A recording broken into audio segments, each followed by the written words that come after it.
kök salan buğulu çınar, göğsünden kan değil merhamet çıkar. Kadim Altaylardan bir şafak yanar, karanlık cihana bir güneş yakar. Türkistan yurdudur büyük bir vatan, burada ulus ilim kutuna yeten. Tanrı'ya sevgidir kalbinde yatan, töre olan ilden adalet çıkar. Türk'ün şanı parlamıştır her zaman, tarih kalbindeki ulu bir destan. Ordu çekerlerse onlar her bir an, tek bir yumruk olup kılıcın çeker. Öğrenirsen Türk halkının dününü, zaferler kazanmış yaymış yününü. Aht üstünde geçirse de gününü, günlük hayatından helallik çıkar.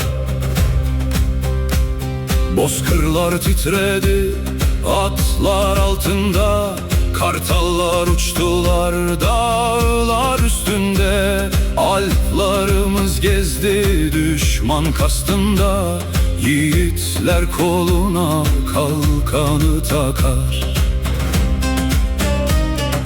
Hak yola bağlandı o büyük yemin, İslam'ın yolunda olmuşlar emin.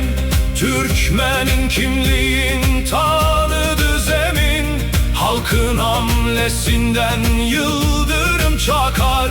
Merhamet süslemiş kalbini Türk'ün, ayrı düşse bile yolları erkin.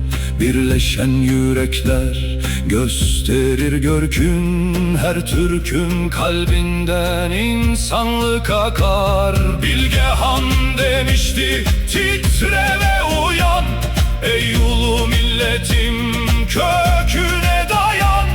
Bu sözler taşlarda edilmiş beyan, birlik siyasatı tarihten bakar. Kazak, Kırgız, Kara, Kalpak kanımdır, Tatar, Başkurt, Saha, Uygur canımdır. Özbek, Azerbaycan, Türkiye şanımdır. Türkmenler birleşse Özturan çıkar. Tarihte koymuştu